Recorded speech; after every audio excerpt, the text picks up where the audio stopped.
The professional excellence career driver. Knowledge is king. The professional excellence career driver is the subject matter expert. They strive for being the benchmark and the best in class.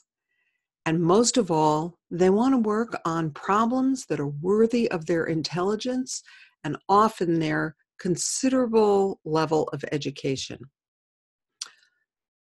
Often, the professional excellence career driver has been an early achiever, somebody who shone early in school, but that's not always the case. Sometimes they're a late bloomer.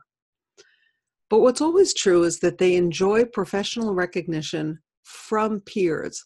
Not just any peers, though. It has to be peers that they respect. So people they look up to as role models, virtuosos, or people who are thought leaders and standard bearers in whatever field they're in. Getting admiration, respect, or the opportunity to mingle with peers whom they respect is a big motivator for them.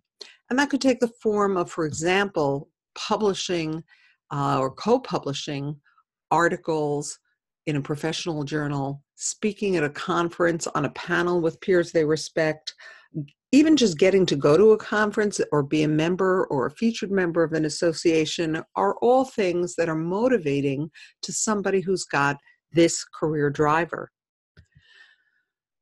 Professional excellence people tend to take educational and developmental opportunities on the job very seriously, and they'll have a lot of attention on those kinds of opportunities. For example, education itself does not equal development.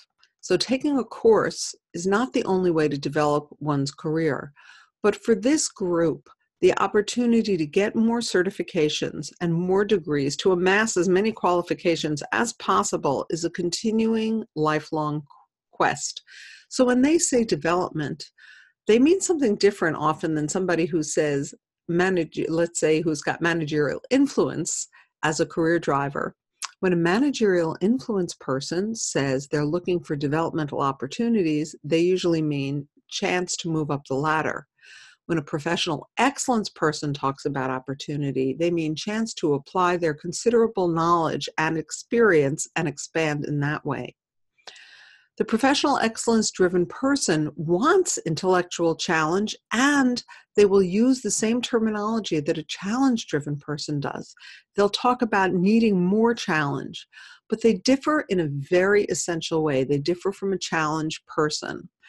And the difference boils down to this. If you're going for quality, you have to have the patience. Patience is the quality that professional excellence career drivers tend to have in far larger quantities than their challenge counterparts.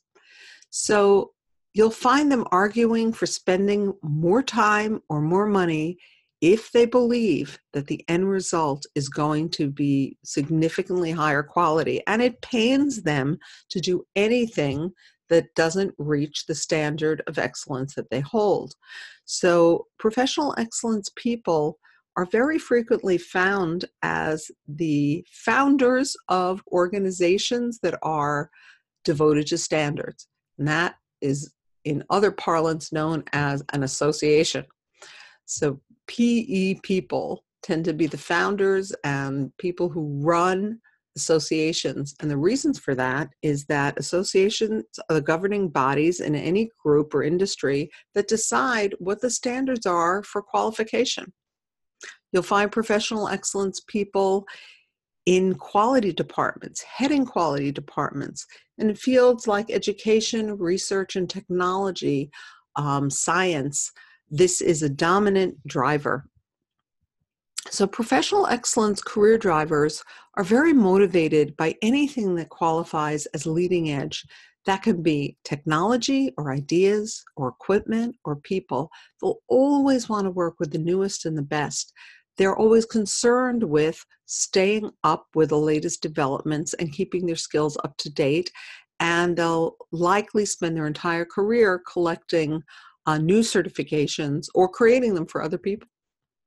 So what do they most value? The professional excellence career driver most values continuous development an educational opportunity, knowing that their knowledge, which is always considerable, will be able to be applied to knotty problems worth solving. That they can be seen as thought leaders in their field if they're in a capacity or work that requires thought leadership.